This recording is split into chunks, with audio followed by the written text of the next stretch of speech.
Good morning and welcome to another edition of Our Town on 94.9 and 99.1 The River. I'm Darren Osmundson. Our Town, as always, brought to you by Decorah Bank and Trust. We have three guests on the program this morning. We will have our monthly check-in with Waukon Chamber Director Leddia Tallman later on in the program.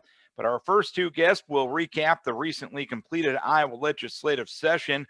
A little later on in the program, we'll talk to State Representative Mike Bergan of Dorchester. But first, we will open up the program and recap the session with Anna Osmundson, the state representative from Volga. We'll have her as our first guest right now on Our Town on 94.9 and 99.1 The River. Well, the Iowa legislature ended its work last week, and here to recap the session is State Representative Ann Osmundson from Volga. And when you look at it in the big picture, what was the best thing that you accomplished as a legislature this year? Good morning. Good to talk with you, Darren. Boy, we did a lot of great things this year, and I would say probably the most notable thing was the tax bill that we passed. It will reduce tax brackets. It phases out inheritance tax, moves mental health funding from property owners to all the taxpayers, which is something constituents have been requesting for quite some time. So I would have to say probably the tax package was the best thing this year.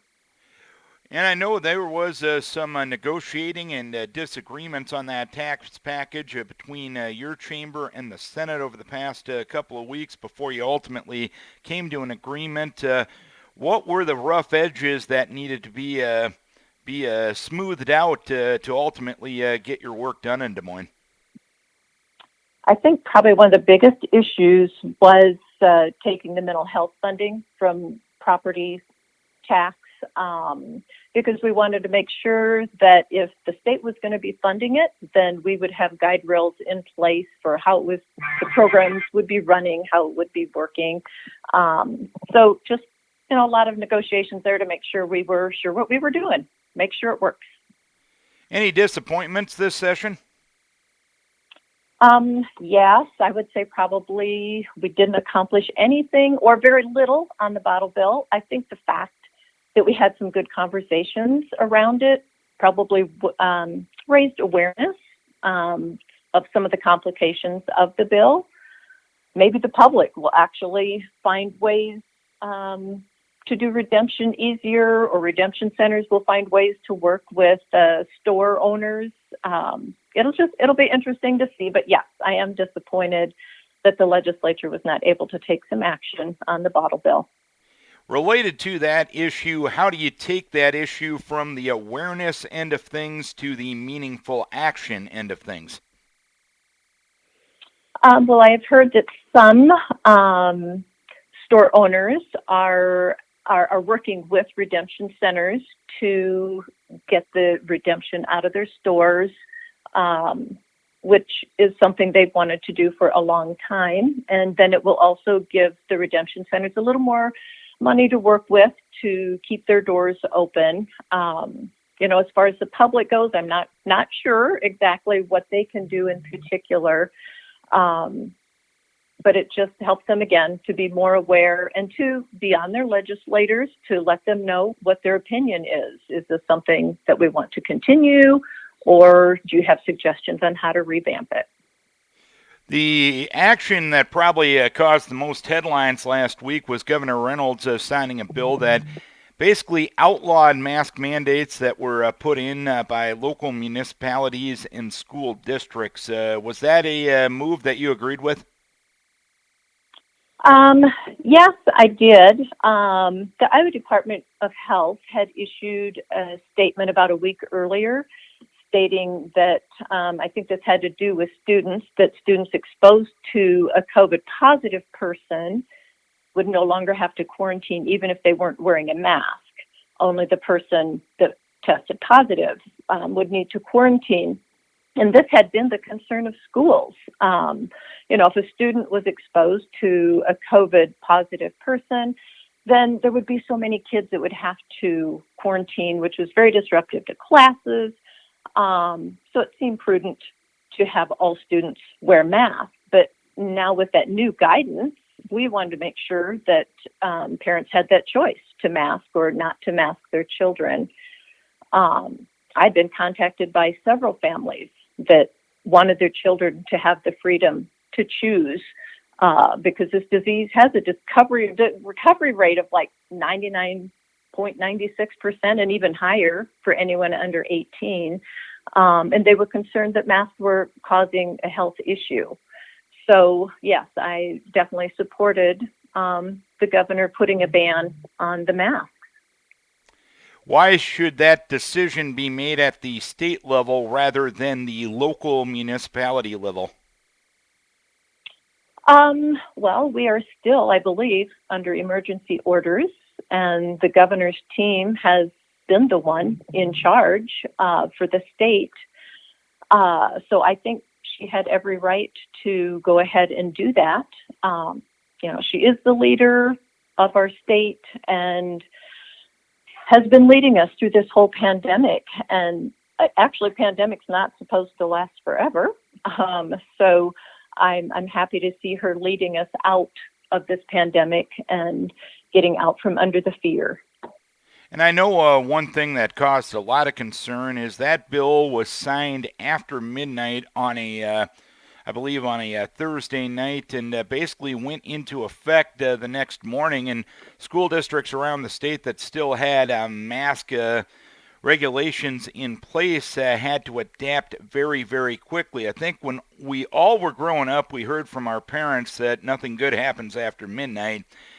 Looking back at it, is there a better way to handle something, especially a piece of legislation that goes into effect immediately, and basically people had 3 to 4 hours to adjust to it as compared to maybe signing it in the middle of the day and having a day to adjust to it? Yeah, I agree. I'm not sure. I wasn't privy to what the rush was to get it signed. I'm not sure it was a huge change because it wasn't as if people were going to be penalized for wearing a mask. It was just that, hey, you no longer have to wear a mask. So I'm not sure it was a big change. Why it was signed as soon as the legislature had agreed and passed the bill, I don't really know. I can't answer that one, Darren. There were some changes passed to voting laws in the state of Iowa this year, and of course, every time there's changes, any changes to voting laws automatically get criticized or applauded, depending on your political point of view.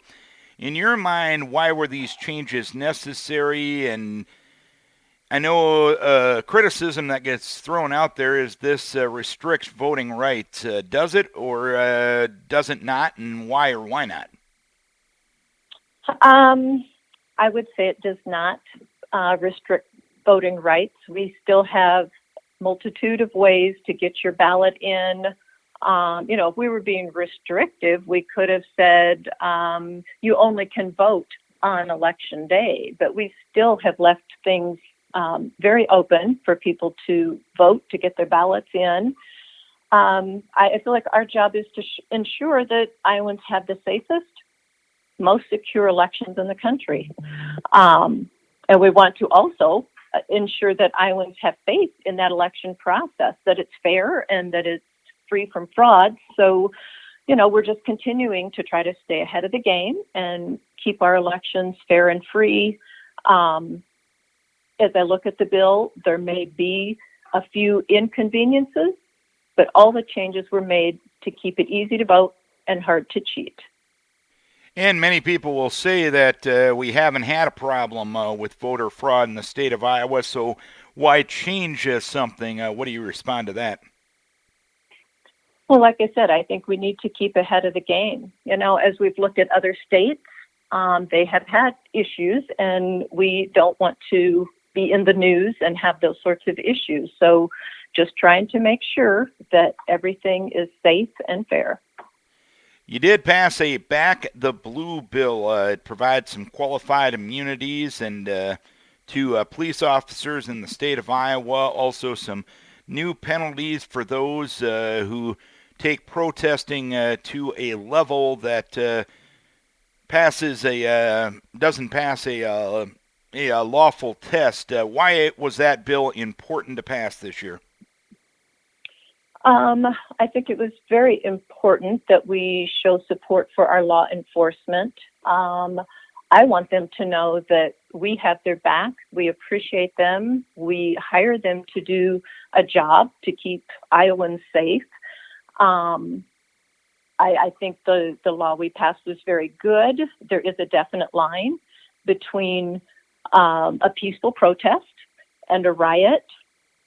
When people or property are being harmed, I no longer call that a peaceful protest, and people need to be held accountable for their actions. So this bill addresses that issue. We definitely do not want to stop people from having a peaceful protest. That is their right to do so. But when it runs over into the line of a riot, hurting people, damaging people's property, people need to be held accountable. And final question for you: in your mind, what should be what are the top issues on your mind here in the interim? And it's probably unfair to ask at this point, but what should top the agenda as of this point, looking ahead to 2022?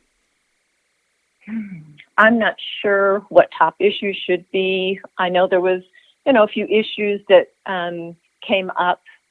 We might have passed them out of the House. The Senate may have passed things out of the Senate that neither other chamber took up. And I'm guessing those will be top issues that we need to be looking at again next year. I know several people, we talked about re-examining the emergency powers since watching them play out now in real time. Are they what people thought they should be when they first put them into code? It's just a review of the situation. Our governor has done a fantastic job guiding Iowans through this pandemic. She may even have suggestions to improve the process also. So I think that'll be, one of the things on the list, just re-examining as we do other parts of code and make sure it's up to date and what works best for Iowans. And we appreciate you taking some time for a legislative recap, and we appreciate you joining us throughout the legislative session. If something comes up here in the interim, we'll be sure and get a hold of you. But for now, we're looking ahead to 2022, and thanks for taking the time throughout the 2021 legislative session. Thank you, Darren. It's always a pleasure to talk with you. And Osmundson, State Representative from Volga, joining us to recap the 2021 Iowa legislative session.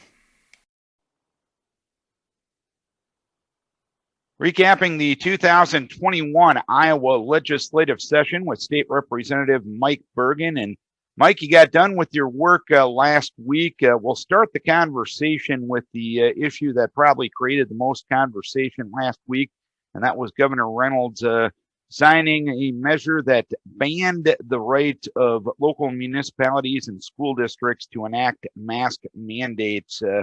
That move as a whole, did you agree with that move? Well, certainly. I supported it in legislatures. We passed it out of the House. I think that there was some issues around mask mandates going in spottily across the state from a city or county level. Early on, the Attorney General indicated the Iowa law did not allow for a mask mandate on a local level. We've just clarified that by passing legislation at the request of the governor. Why shouldn't local governments and local school districts have the ability to make those decisions that they feel are important? Well, I think they do have latitude in making decisions, and certainly making recommendations is always available, and then coordinating that with guidance from the CDC. Even the guidance from the CDC evolved over the past few months and made an approach to how we dealt with COVID in particular. But we look at this in a broader sense, and by allowing the governor, the State Department of education, in regard to schools, the Iowa Department of Public Health will be in position to continue to make those decisions on a statewide basis. This was a bill that went into effect immediately, and the governor signed it after midnight. I think all of us, when we were growing up, had our parents tell us that nothing good happens after midnight. Would you agree that the way it went down caused some justifiable concerns on a measure that was signed into law after midnight, and all of a sudden school districts have to react to it 6 hours later while most people were sleeping? Well, certainly that did cause some concern in, the awareness and being involved in that. That certainly wasn't a decision that I made or was involved in. It was an issue that the governor had asked for us, that we had. It had been in the mill as far as the discussion leading up towards our final acts, but I think there was just some pent-up demand to address this issue and make it clear from the governor's perspective that she initiated the signing, upon passage. And related to the issue of local control, and there's been many of examples of this over the years, and many came from Democrats, many came from Republicans, that a lot of elected officials love to tout local control until they don't like what the local government is doing. And people at higher levels, it happens to states at the federal level, it happens from states on down, that, hey, we don't like what the local government is doing, so we have to take control of the issue. Shouldn't local control be one of those principles that is always there, as compared to picking and choosing, which a lot of times it happens, in my mind, in the political world? Well, certainly Iowa adopted a home rule basis back in the late 70s to actually allow local entities some flexibility. In my experience in the last few years in the legislature, where we've seen some issues around local control, have primarily been around commerce, where local actions will interrupt or interfere with commercial activities across the state. Certainly the federal government has a similar process through the Uniform Commercial Code, as interstate commerce puts restrictions on states. So where I've seen this predominantly has been in the area of commerce. As for the overall legislative session, what's the best thing you got done? Well, certainly for the House priority is making some headway in childcare, making some grants available, making some increased support for low-income families, and reducing the cliff effect, and also increasing the tax credit for parents that are paying childcare expenses. So that's been a real plus. A hardworking effort. I think that we had resistance in the Senate for their perception of whether this was necessary, but that was one of the negotiated pieces in the end that the House could take home as a real win. And related to childcare, you've helped on the affordability end of things, but as you very well know, the availability of childcare remains an issue in a lot of portions of the state of Iowa. Does this measure help the availability at all? Well, it does in a couple ways. So we have made some grants available for centers, incentives for businesses to invest in childcare on site or in the community. We also have looked at increasing actually the assistance for low-income families that qualify, who are either working or going to school, to be eligible. And so that's additional money that's going into the child care providers, and will make a difference, not only in the availability, but I think also in making the workforce competitive. Child care providers are in a tight job market in the same way that everybody else is. And so the putting more money in this area will help. And related to the session as a whole, again, any disappointments, anything you wanted to get done that you didn't get done? You know, by and large, this was a big session. We've got more accomplished this session than most years. And so while there are some, you know, other issues that were certainly passed the House, didn't get taken up in the Senate, those type of things, we'll be back. We'll work on those and continue forward. So overall, I think we've had a very productive session. Mental health funding in the state of Iowa is going to be phased off of property taxes based on the agreement you made at the end. How exactly will that work, and is that a good thing? Well, it is a systems change. It's been something that some people have advocated for literally decades. I personally was a little reluctant to make that change, particularly this year because of some of the influence of COVID. I felt that another year would put us in a better situation to make the change. But making that change will evolve over some time. So we'll put state dollars into the regions as they address the mental health. It's important to recognize that the regions are really only covering about 10% of our mental health and developmental disabilities funding. 90% of it's covered through Medicaid with federal and state dollars. So this last component, we're putting in the state dollars to make that work. And so we'll involve some changeovers. Certainly we'll work to continue the local involvement, their advisory component, helping make decisions on how we can expand resources, particularly in rural Iowa. From a budget standpoint, is the state in as good a shape as possible moving forward, knowing the fact that there was plenty of challenges that 2020 provided? You know, from a fiscal perspective, from state government with our budget, we're in a very enviable place. We've got our reserves in place.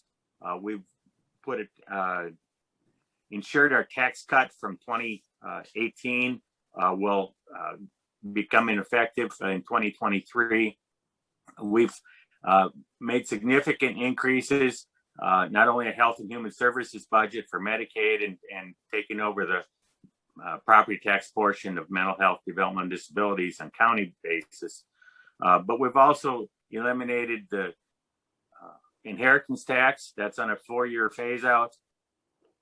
And we put significant investments in our judiciary system, something that they've been asking for the past 5 years. We were able to honor their ask from our judicial system, and our corrections has also gotten a significant increase in funding to address the concerns that they have. And final question, I know you're probably going to come back for a special session related to the redistricting issue. Iowa's system related to redistricting is an envy of a lot of places in the nation because it really takes the partisan politics out of it. And really, I know a lot of states look at Iowa as kind of the standards for how redistricting should be done. What is the legislature's role in that? Is you guys basically going to rubber stamp what the state officials come up with? How will that work? Well, certainly with the delay in the census, that limits our options. The law provides for 3 options or 3 tries, map drawings to get to where we want to be. And typically it's the first or second map drawing that's accepted. With the delay and our September 15th fixed deadline, we think that we're going to come up against that deadline for this map drawing. The judiciary, our court system, is issued an initial ruling, kind of just give us some expectations. And my sense is that the courts want the legislature to at least go through the first round. So we'll get a map. we'll get to look at it and decide, vote yes, we want it, or no, we don't want it. And I think at that point, if we say no, we don't want it, they'll redraw the map and the court system will decide if it's fair. So I think that it's, reasonable for the most part. The first map is a good map, and there's more changes that take place in the Senate, because not only are they redrawing districts, they're renumbering districts. So some of your 4-year terms can become 2-year terms, as well as just redrawing. But overall, Iowa has what's deemed the gold standard as it comes to redistricting. And so I'll just look forward to how that map can be drawn and see what comes forward. Mike, we appreciate you taking the time this morning to recap the session and joining us throughout the legislative session. If something comes up in the interim, we'll definitely get a hold of you. But thanks for your time this morning and throughout the legislative session. Oh, well, thank you, Darren. And we will be having a special session late August into September to look at redistricting. I don't expect at this point to be anything other than the redistricting that's dealt with in the special session. That's State Representative Mike Bergan with a legislative session recap. Time now for our monthly check-in with the Executive Director of the Waukon Chamber of Commerce, Leddia Tallman. And summer is about here. Restrictions are about lifted. A normal summer is all on the way. And Leddia, how excited is business community in Waukon to get things back to normal here in 2021? We're really excited to start on some new things and actually have the businesses get involved and start running their events and hopefully start doing some retail shopping events. I know that one of our retail groups is actually in the process of putting on like a ladies' night out. And then just planning corn days. It's really exciting to try to get those businesses and have them volunteer to help out getting some things going to normal in the summer. Is there anything you can release about those events yet, or is it still kind of in the planning stages?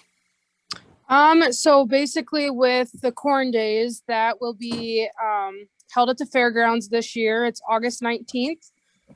We will be having the annual car show that weekend too on Saturday. So that will be taken care of as well. WW Homestead Dairy will be holding that. Otherwise, we're still mostly in the planning stage with corn days, and then same with that retail event. But once I get more information with that, I'll share. And I know last year, from a tourism perspective, Alameda County was a little bit of a hot spot when people couldn't go to larger locations and take the big long vacation. They took the shorter trips, and Alameda County was kind of a big time destination last year, wasn't it? Yes, it was. And we really hope that we can get some of that outreach again, basically for the travelers to come back to Alameda County this year. I know you have some nominations that the Waukon Chamber is seeking right now. Tell us about that. Yes, so we are looking for Person of the Year and Business of the Year. Those applications are to be turned in by June 1st. The biggest thing with that is it has to be somebody within Waukon, Iowa that's being nominated, but the person nominating that individual does not have to live in Waukon. We also don't go off of the amount of votes that we get for the individual or the business being put in for that nomination, but we do go off of, So the board actually selects those individuals based off of what's said about that person and the stuff that they actually did within the community and what they did as like a business especially during the pandemic. So we're just really looking for a lot more submissions because we know that a lot of people have done a lot more this year and it's been a lot harder to do things this year. So we don't have that many in yet. So we would like to see more because we know our community has done a lot of good things throughout this pandemic this year. And if a person wants to nominate a business or a person of the year, how do they do that? So the biggest thing with that, we do have the form online, or they can stop into our office at 101 West Main Street in Waukon, Iowa, to get that form from the chamber. Otherwise, you can also, I can send it to you via email. That would work as well. And I know you're also looking for businesses with year anniversaries as well. Is that correct? This year might look a little different. We are still trying to finalize what we are expecting right now. The biggest thing, we're just looking for those person and business of the year, just because we don't have a set date or a set like requirement for awards, kind of. I'm not sure if that makes a lot of sense, but we don't have a set date for our annual banquet because we want to be able to have people in person and we want it to be as safe for our community as possible. So once we get more information about that and we start planning that, then we will start having more awards and look into more things like that. The biggest thing right now is just the person of the year and the business of the year. Fair enough. Anything else you want to pass on from the Waukon Chamber perspective, as long as we have the time here this morning? Not so much. The biggest thing is just keep watching our Facebook page for updates. And we're going to try our best to make sure we have a really good corn days this year. We are actually, I forgot to mention this earlier, we are actually trying to work on t-shirts. So we'll partner with Epic Wear and Waukon and see if we can get a link up and get some submissions for a design for Corn Days t-shirts this year. So we're really trying to work on the community involvement and really just get everyone back in the swing of things and just try to get a bunch of collaboration with the businesses in Waukon and just make it a good year for everyone. I know you're busy with your military training. Thanks for taking a little bit of time to tell us what's going on in the community of Waukon. We appreciate your time as always, and hopefully it's a great summer here in 2021. Yes, of course. Thank you so much for the time today too. Leddia Tallman is the Chamber Director of the Waukon Chamber of Commerce. Our thanks to our guest on the program this morning, Ann Osmundson, State Representative from Volga, State Representative Mike Bergan of Dorchester, and Leddia Tallman, the Executive Director of the Waukon Chamber of Commerce. And of course, Memorial Day weekend is coming up this weekend. And Monday, we'll have some ceremonies around the area. We'll give you the details of all of these ceremonies on the Winnis Communications websites, KMRVradio.com, KVIKradio.com, HawkRock.com, and KNEIradio.com. We're going to give you a couple of details regarding the Decorah celebration and the Waukon celebration. After a 2-year absence, having been rained out in 2019 and a victim of the coronavirus in 2020, Memorial Day ceremonies will once again be observed on Monday in Decorah. Ceremonies will commence with a parade starting at the West Decorah Bridge at 10 a.m. The parade will continue down College Drive to Water Street to the north steps of the courthouse by way of State and Main Streets. This year's parade Grand Marshal is Andy Borski. He is a U.S. Army veteran of World War II and also served in the occupation forces in Japan. Following the end of hostilities, he has continued his service to the community, serving on the Decorah Fire Department for 27 years. Immediately following the parade, the Memorial Day ceremonies will continue at the courthouse with respects being paid to deceased veterans of Wenatchee County who have passed away since the last Memorial Day. The speaker this year will be Celia Newsel, a senior at South Wenatchee High School. She is the winner of the VFW District 9 and State of Iowa Voice of Democracy competition, also placing 9th in the national competition. She will give her award-winning presentation to the audience, and her parents are Craig and Sarah Newsel.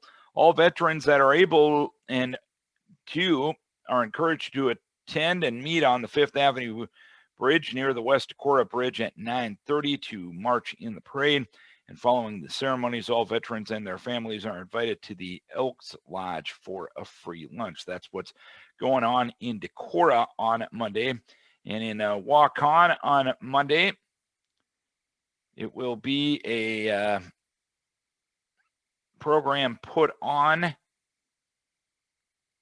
The parade will start at 9:15 and the step off at 9:45. The program will follow the parade and be at the Oakland Cemetery.